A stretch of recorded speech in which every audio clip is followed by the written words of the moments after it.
In 1922, the Soviet Union was formed, a new nation that would have a profound impact on the entire globe. It would emerge from the remnants of the Russian Empire after a long and bloody civil war. Russia, in the aftermath of the Bolshevik Revolution, was a country in absolute turmoil, a brutal and bloody clash of arms trying to wipe out this new regime before it can take control of the country. The Bolsheviks finally succeeded in about 1922, and then came the hard work of trying to create, for the first time ever, a new socialist country. From out of nowhere, Vladimir Lenin had become the leader of the largest nation on earth and was now imposing his will. Lenin won the war. Lenin won the revolution. Lenin's one of those amazing figures who really are decisive in history. One's got to understand that Lenin was an autocratic character who really didn't want anyone to succeed him. That's true of most autocratic characters in history.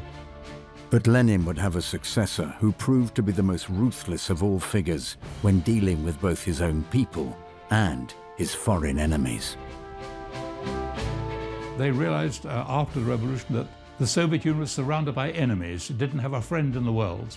They felt that way, and they were probably right. And the only defense was to build an enormous army with a lot of tanks and a lot of aircraft and a lot of ships, which they did.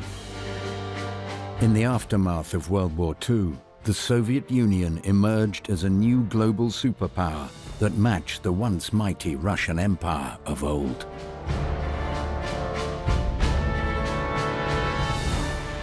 All of us who were then young, we were seeing great achievements by the Soviet Union. They launched the Sputnik satellite, fantastic scientific achievement. They put the first man into space, Yuri Gagarin, fantastic achievement.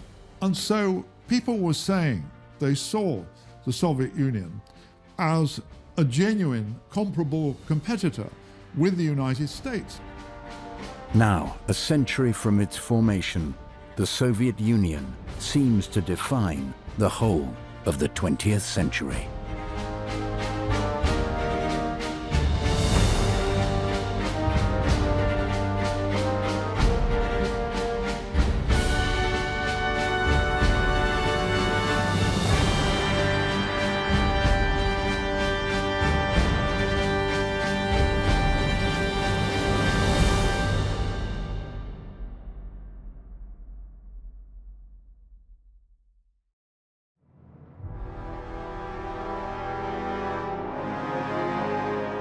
In October 1964, Nikita Khrushchev was about to be removed from power. Whilst on vacation in Pitsunda on the Black Sea, he grew suspicious of activities developing in Moscow, and he immediately flew back to the capital city. Upon arrival, he was forced to step down as leader of the Soviet Union.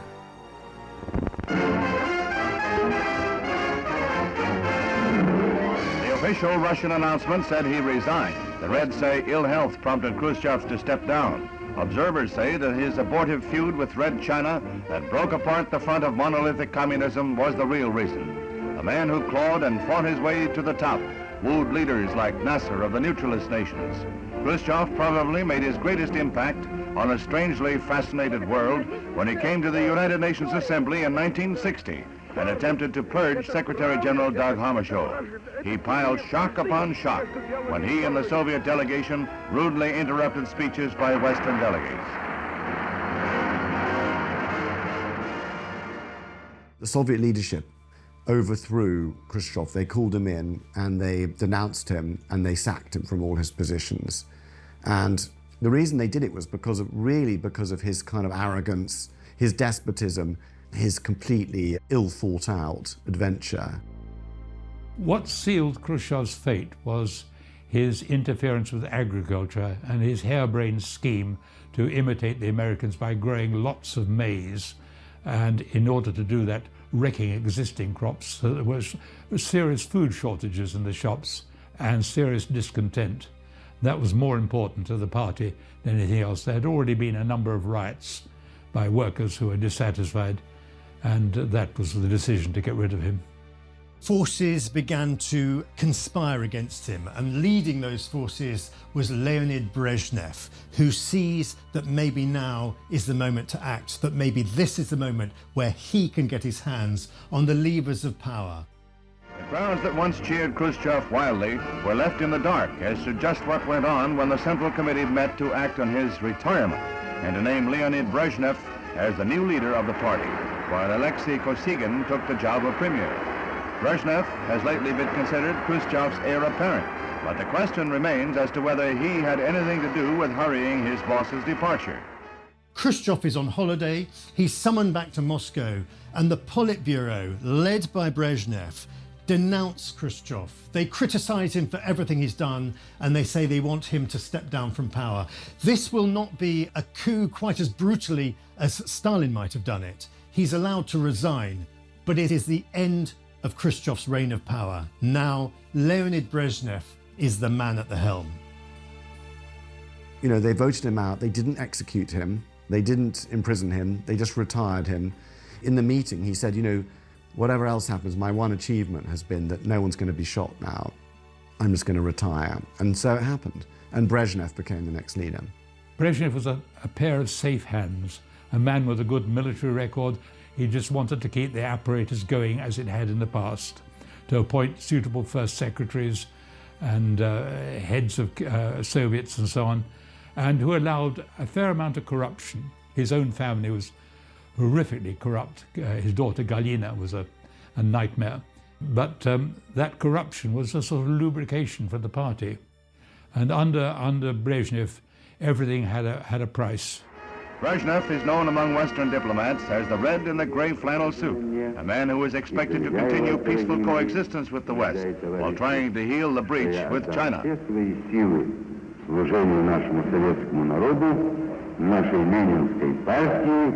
It had been indicated that Brezhnev would be Khrushchev's successor on his death, but no specter of death or disgrace marred the scene of Khrushchev's 70th birthday party last spring. He seemed to have the world, the communist sphere, at his feet, and his power over 220 million Soviet citizens seemed impregnable. Now, for better or worse, the Khrushchev era has come to a close. Well, Brezhnev was a generation younger than Khrushchev, and he had been a real beneficiary of Soviet higher education, of Soviet social mobility. So born in a working-class family, he got a degree in engineering and became a practicing engineer in the 1930s, joined the Communist Party, served in the military as a party official. So he had some practical knowledge of the economy, and he wasn't ideological the way the early Bolsheviks had been. The party the Soviet Union was the only thing that he knew. So he had worked his way up into the party. You can see his face in the great kitchen debate between Khrushchev and Nixon. Brezhnev is standing there just behind Khrushchev. So he was a trusty aide at the time, and so was one of the leaders at the time of Khrushchev's dismissal, along with Alexei Kosygin. The two of them came to power together. Brezhnev soon eclipsed Kosygin, but initially it was a dual leadership. And he was a bluff, good-natured, pleasure-loving, quite capable apparatchik who'd been chosen by Stalin and promoted, who'd played a part in the arrest of Beria and served Khrushchev quite loyally until the end. But it gradually became a stagnant period for the Soviet Union. No reforms were really succeeded, and the Soviet Union needed reform. Unlike Khrushchev, who'd attempted to decentralize the economy, to give more power to the regions, Brezhnev wanted to do exactly the opposite. He was much more in the mold of Stalin. He wanted to bring everything back to the center, to bring power back to Moscow and to bring power back to himself.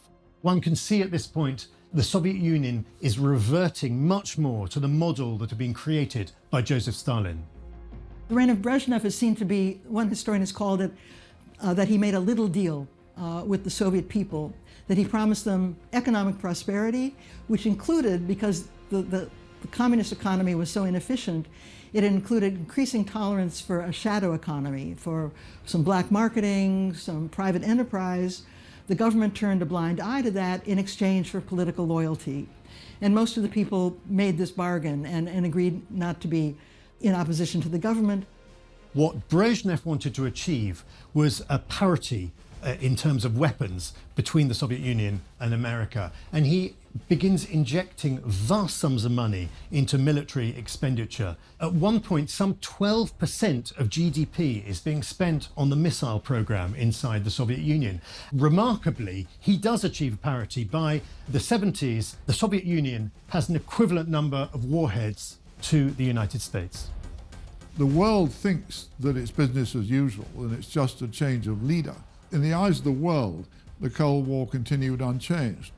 But what we could not see then, but we can see now, is that all this time, the enormous strain upon the Soviet economy of maintaining this empire and the stupendous armed forces at colossal cost, that all the time the Soviet Union is creaking and cracking under these enormous strains.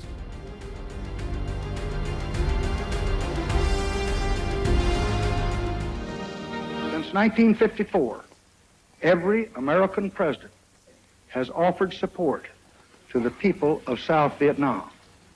We have helped to build, and we have helped to defend.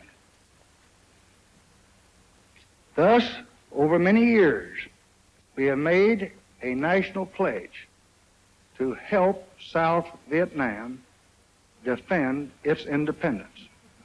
And I intend to keep that promise.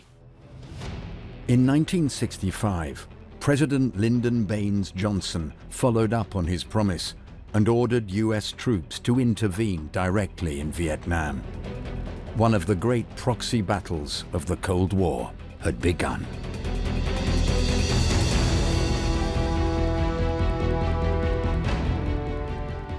The Vietnam War affected the Soviet Union more in the sense of the Soviet Union's relations with China than just with the United States. So the Vietnam War was kind of a triangular communist enterprise between China, the North Vietnamese, and the Soviet Union. The Soviet Union really didn't want the North Vietnamese to invade the South because that was going to destabilize the region, but they felt it was the Chinese who were urging them on. So initially, the Soviet Union was not vocally opposed to the invasion of Vietnam and the war in Vietnam, but once it happened, they were certainly willing to use the propaganda points of an imperialist war being waged by the United States in Vietnam.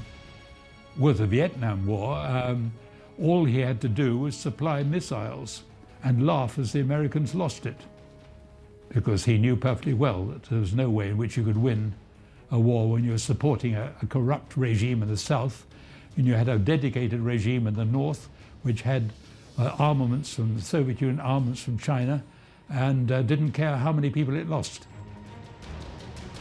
Vietnam was a strange phenomenon because, America poured in forces in there and was never actually defeated, but it lost the will to win, which is always decisive in a war.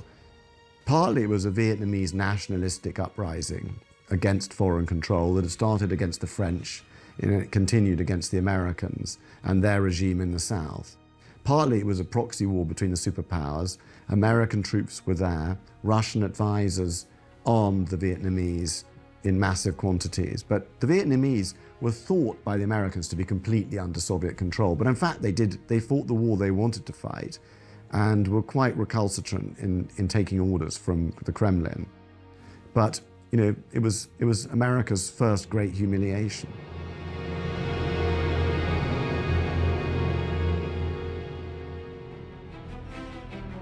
But just as America was becoming embroiled in Vietnam, the Soviet Union was facing its own battle in Europe.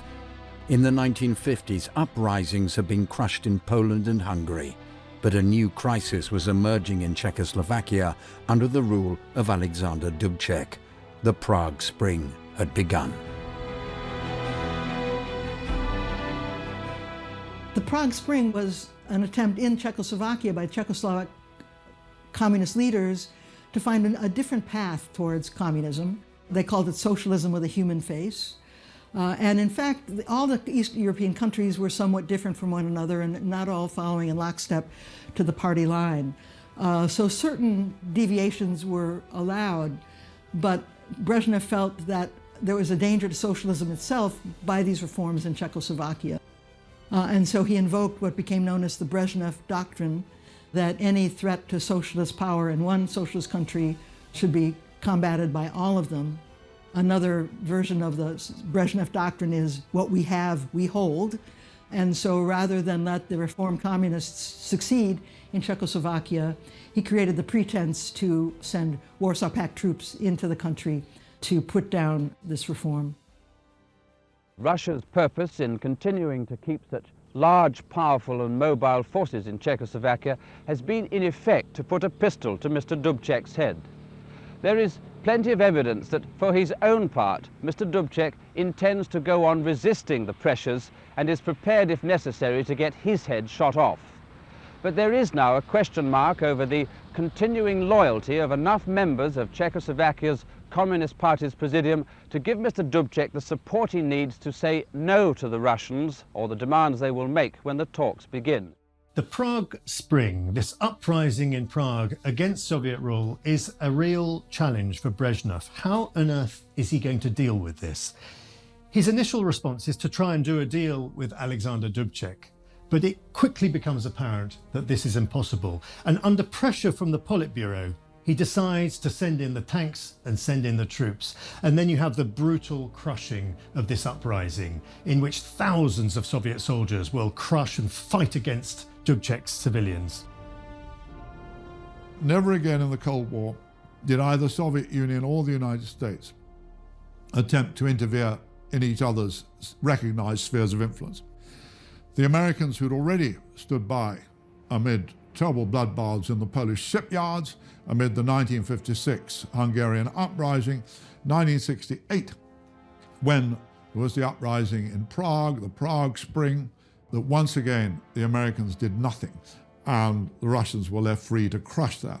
Whereas, again, while all that was going on in Vietnam, although of course the Soviet Union provided terrific material aid to Vietnam, at no time did the Soviet Union think of directly intervening in the Vietnam War.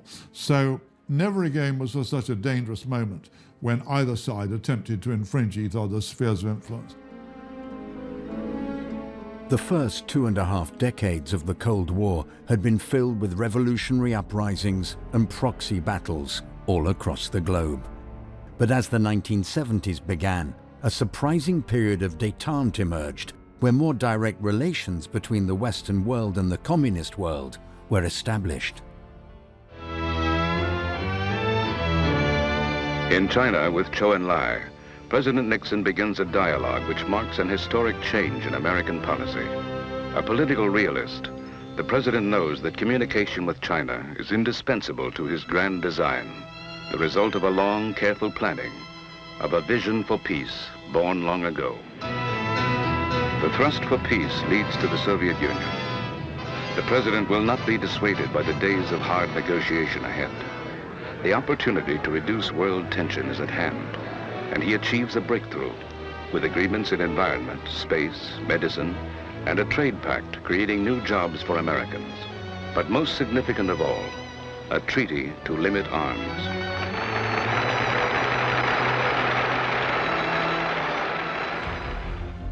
With the significant decrease in tensions in the Cold War, Leonid Brezhnev focused on the domestic challenges that faced the Soviet Union.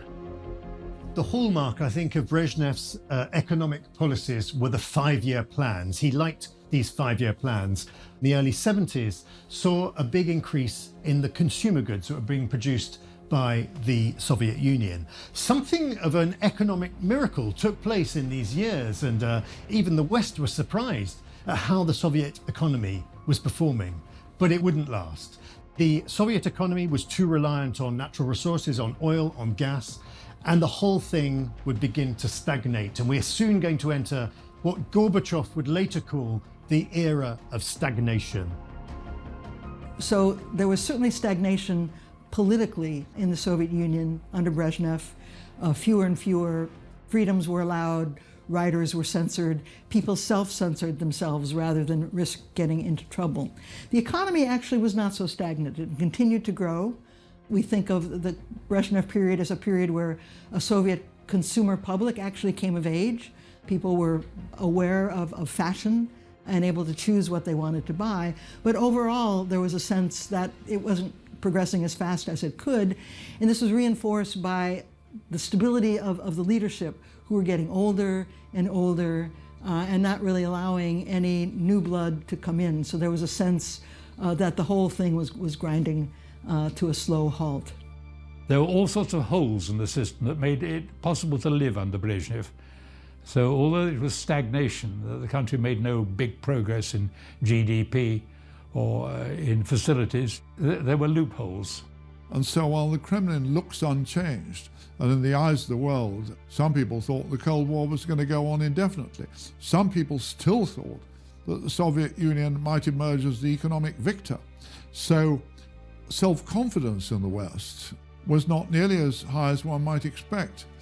And it is quite extraordinary that with all those expensive intelligence services in Britain, in the United States and everywhere else, that the understanding of the fundamental weakness of the Soviet Union, which was getting worse and worse all the time, and that far from the danger to the Western triumph, that the gap between the economic attainments of the West and the Soviet Union is widening relentlessly. And yet none of this was understood in the West at the time. In 1979, after a long period of détente, tensions in the Cold War suddenly rose once again with the Soviet Union's invasion of Afghanistan. Brezhnev was very worried that the Soviet Union was losing its influence in the countries on the edge of its borders, and one of these was Afghanistan. The communist government of Afghanistan was under withering attack from the Afghan Mujahideen. And so Brezhnev decides to send in Soviet troops and tanks and forces to try and prop up this communist regime. The Soviet invasion of Afghanistan was part of the Soviet effort to project itself as an alternative to capitalism in the eyes of the third world. So they were always trying to promote liberation movements, independence movements. 1978, a communist government took power in Afghanistan. There was internal fighting. The first government was overthrown. A second communist government came to power. They appealed to the Soviet Union for help against their enemies. And so the Soviet Union agreed to send in troops to help keep them in power. The plan was really controlled or proposed by Andropov, who was the head of the KGB and was the most clever and interesting person in the leadership and really the most talented. He believed it could be done easily just by chopping off the head of the leader, who was a communist who'd turned against Brezhnev's, the Kremlin's own candidate, executed him and taken power. They didn't trust this guy, who was called Hafizullah Amin. And so they began to fear that Amin would turn against them and actually embrace the Americans or the Chinese. And so, they decided to replace him. And so in the end, they sent in special forces with an army. What they didn't expect was a massive Islamicist rebellion that would be backed by the Americans.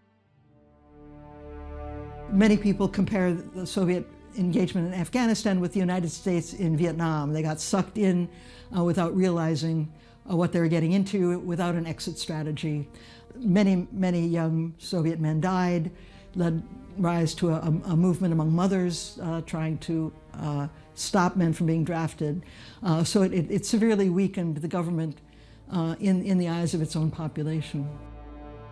Afghanistan was one of the decisive strategic mistakes of the last phase of the Soviet Union before its collapse.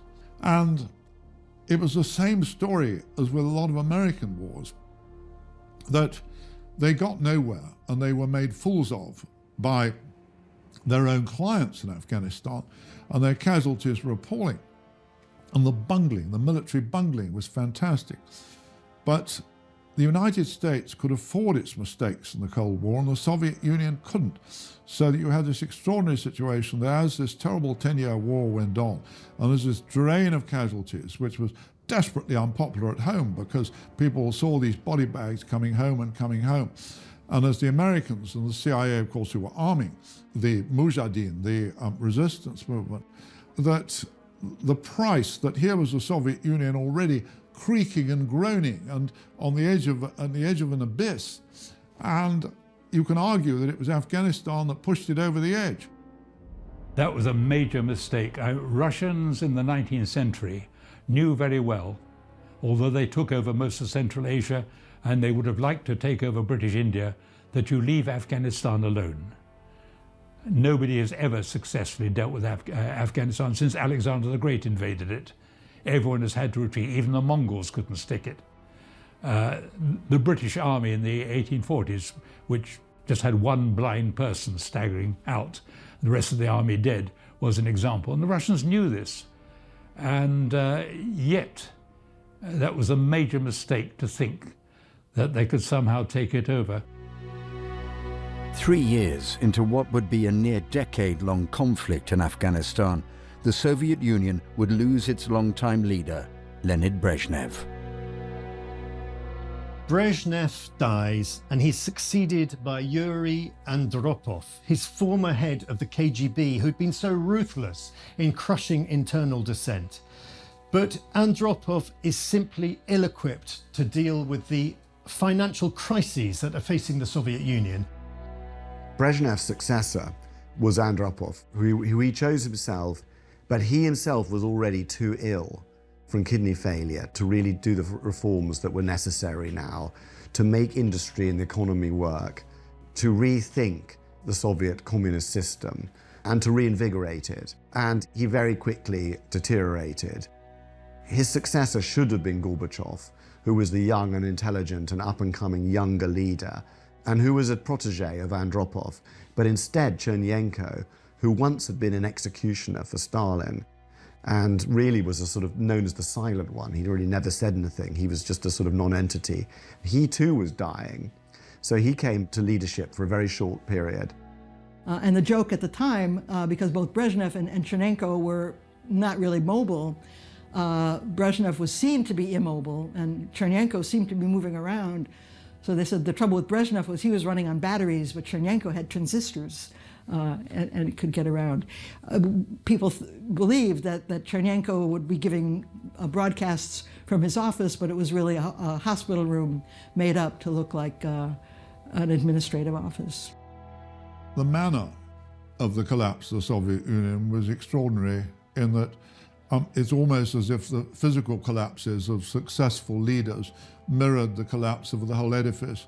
And all these very old, charred, discredited men in the Kremlin, one by one, attempting to seize the reins of power and then proving completely unable to exercise them and collapsing and being removed to their tombs. And it was symbolic.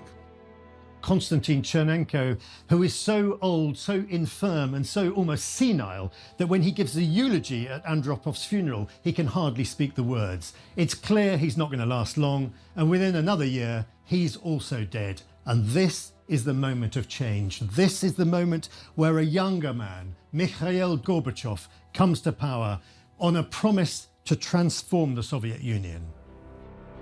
Gorbachev was an extraordinary man to have reached the summits of power in the Kremlin, that he was capable of recognizing failure, of recognizing what had gone wrong, of recognizing the need for radical change. Whereas for years, the Soviet Union had been governed by people who were still clinging desperately to the past and struggling at all costs to avoid the humiliation of public defeat.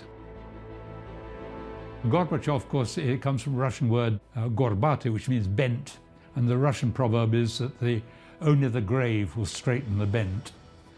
So people laughed when he came in with a name like that. His idea was that as everyone was being dishonest, and even he couldn't find out the truth, you had to release the journalism, let the newspapers expose things. And he allowed complaints and scandals to be aired in newspapers and then on television and so on. So people found out more about what was actually happening in the country, and the public came round to his side when it became clear that some sort of campaign was being mounted against the corrupt and the rich. And of course what wrecked it was the Chernobyl accident. On the 26th of April 1986, the Chernobyl nuclear power plant went into meltdown and an enormous cloud of radioactive contamination was released. Well, Chernobyl happened early on in Gorbachev's period of rule and was a key mistake in that period, because when it happened, they reverted to their old habits of secrecy and denial, which led to much greater loss of life and more damage than otherwise would have been necessary, and also created more suspicion toward the Soviet Union among Western Europeans who were disposed to think positively. This was a period of Euro-communism and of Germany's Ostpolitik, trying to make deals with the Soviet Union. And this was kind of a throwback to the bad old days. So it was a domestic disaster, an international disaster in health terms, but also a very bad signal for what the Soviet Union was becoming. The White House says Mr. Reagan's attempts to discuss the situation with Mr. Gorbachev personally have been ignored by the Kremlin for 4 days. Not very much. They're usually a little close-mouthed about things. Would you rather hear more from Mr. Gorbachev? Yes, I think it would be helpful. Gorbachev had spoken of glasnost. He'd spoken of openness, of a more open media. And the first instinct is to go back to the old Soviet way of doing things, to hide everything, to cover everything up. And this was a disaster because the Western media had already picked up from very early on the increased levels of radiation. They knew something disastrous had happened at this nuclear reactor, but Gorbachev tries to hide it. And this proved the limits of his policy of glasnost. Gorbachev, in the end, used this to his advantage. To him, it was proof that the old system was so dangerous, you could have made half of Russia uninhabitable. If those reactors had melted into the ground, the Western Ukraine would be strictly for the animals. It proved to the Russian public there was no point having the traditional secrecy, that you had to have openness. And the very fact that foreigners knew about it and Russians heard about it from foreign broadcasts, and then they found out. In 1985, the final leader of the Soviet Union came to power, Mikhail Gorbachev. The name Gorbachev is really synonymous with perestroika. This was his great idea. He wanted to reform the system. He wanted to bring an element of the markets into the system. He could see that the Soviet economy was simply not functioning. It was moribund. He was going to revitalize. There was going to be a renaissance to the economy. I think Gorbachev is misunderstood by everyone. Everyone nowadays thinks that he was, in the West anyway, that he was a sort of anti-communist liberal Democrat, rather like one of our leaders. But in fact, he was very different. He was a Leninist. He believed in communism. He believed in the Soviet Union, and he wanted to reform it, to make it stronger, to make it work better, to make it more formidable. What in fact happened was he had very attractive features in terms of his openness and his smile and his ability to go on walkabouts, and he immediately impressed the Western leaders. But in the Soviet Union himself, he really attempted an insane plethora of reforms that undermined the whole empire. And in some ways, his ambitions were hubristic, if not arrogant. He thought he could do it. He hadn't really thought through the nature of the Soviet Union and the nature of the Leninist system. He tried to reform the economy, the power politics, and ultimately the nature of the Union itself, in other words, the empire, all at the same time. And no one had attempted that before, and with good reason, because each of those reforms was a colossal reform that could have destroyed the Soviet Union on its own. We can all see today that he was something very remarkable, and he broke with the past. But I remember so well when the first reports of Gorbachev from our correspondents in Moscow, and some imaginative correspondents did see that Gorbachev was something quite new and quite special. I met him, and he was an extraordinary man, and I do hope that history will pay him the tribute that is his due, because he was the one who broke the mold. But for us, who'd lived almost all our lives in the shadow of the Cold War, it was almost impossible to believe that the whole edifice, the whole structure around which we'd lived was suddenly changing, and that the Soviet Union and Russia, as we'd known it, was suddenly tottering. So we were very slow, some of us, and governments, to realize the nature of the change. Gorbachev wanted an end to the Cold War. He wanted an end to the arms race. But this was very difficult when, during Reagan's first term as President of the United States, Reagan spoke of the evil empire. He was very antagonistic towards the Soviet Union. But this began to change. I think he saw in Mikhail Gorbachev somebody he could do business with. And they eventually sat down and they began to discuss the reduction in weaponry. And I think really it was the personal relationship between these two men, and also with Margaret Thatcher and Gorbachev, that it was a coming together of personalities that enabled the Cold War and the arms race to come to an end. General Secretary Gorbachev, if you seek peace, if you seek prosperity for the Soviet Union and Eastern Europe, if you seek liberalization, come here to this gate. Mr. Gorbachev, open this gate.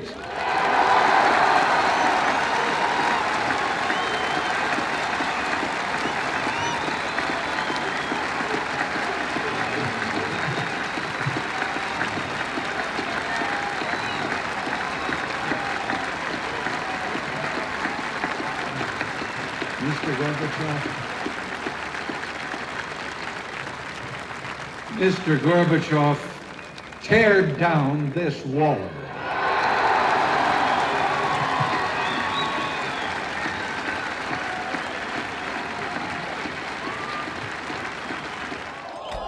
Not long after Ronald Reagan's famous speech at the Brandenburg Gate, one of the great symbols of the Cold War, the Berlin Wall, would finally fall.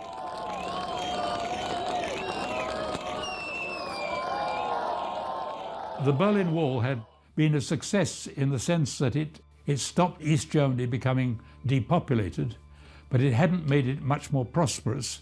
I mean, it had a limited prosperity because it produced better goods than any other East European country. But even so, the desire to get across that wall was very, very great. And in fact, when Gorbachev thought about it, he clearly realized there was no enormous advantage to the Soviet Union in having Germany divided. He perhaps made a mistake. He should have insisted that Germany be permanently neutral, never be allowed to join NATO if it was reunited. That would have reassured a lot of people. But it was a way of making Gorbachev extremely popular in Germany. But of course, he didn't realize that he had to be popular at home in Russia. And the problem with Gorbachev is always that he's been adored abroad and loathed at home. There were people within the party who opposed his reforms. They opposed it because they believed in a different kind of communism, or they opposed it because they were going to lose their positions of privilege. A lot of backsliding and a lot of opposition. So that's when he decided, 1988, to launch democratization, opening up the Communist Party to elections, hoping that a rejuvenated party would decisively defeat the old guard and provide support within the party for his policies of reform. And so, starting in 1988, there were elections for party committees. And people started to join the party in droves because suddenly the party was becoming very interesting. There, important things were being discussed. They were being discussed openly. So there was a real ferment, 1988, 1989, as a result of his democratization. But unfortunately, it awakened sentiments in Eastern Europe that suddenly the countries of Eastern Europe, particularly East Germany, Poland, Hungary, they sniffed at freedom here. And we began to get unrest, protests against the Soviet Union. And this began in Poland, where we have the first semi-free elections, and we have solidarity under the charismatic leadership of Lech Walesa with his walrus moustache storming to victory in this election. This is a huge shock for not just for Poland and the Soviet Union, but for the whole of Eastern Europe. Suddenly, a whole new way of doing things becomes apparent. We see the first cracks in the entire Soviet system. 1989 proved to be the beginning of the end for the Soviet Union. Its forces finally left Afghanistan, and political uprisings could not be stopped either among the Warsaw Pact countries or within the Soviet Union itself. The economy completely failed. Gorbachev and the Communist Party lost all authority, and the 15 republics, particularly those that had joined the Soviet Union very late, particularly the Baltic republics, the three Baltics, Estonia, Lithuania, and Latvia, pushed for freedom and for the breakup of the Soviet Union. And in August of '91, there was an attempted coup by his own, effectively by his own government, from which he was only rescued by Yeltsin. And that was really the death knell of the Soviet Union and of Gorbachev. If you go back to its beginnings, the hopeful replacement of an autocratic czar with a democratic socialist republic, and it failed to do that. The question is, did it fail because a socialist economy was inherently incapable of providing prosperity and development for the people, or was it badly run? Did it descend into corruption? It was a strong military force. It was decisive in defeating Hitler, and I think that's today one of the enduring sources of pride for Russians in the Russian Federation, is the victory that they had over Hitler, and that happened because of the strong support of the people. But it was also known for its repression, for the numbers of victims, for its inhumanity, and the tremendous costs of this experiment. The final dissolution of the Soviet Union happened in a forest hunting lodge on the Polish border, with a lot of vodka consumed, that they recognized it couldn't go on, that they might as well split up and try and remain friends, and then go back to Moscow and announce that the Soviet Union no longer existed. Gorbachev resigned himself to the fact that the Soviet Union was finished. It was no more. On the 25th of December 1991, he resigns as Soviet president and as commander-in-chief. On the following day, the Supreme Soviet vote the Soviet Union out of existence. It will stagger on for a couple more days, but it comes to an end on the 31st of December 1991. The USSR is no more. It broke apart into its constituent parts. Latvia, Lithuania, Estonia had already voted for independence. Georgia became independent. All the 15 Union republics that had been part of the Union all went their separate ways as independent republics. The Central Asian republics probably didn't really want to be independent, but they really had no alternative because there was no Soviet Union.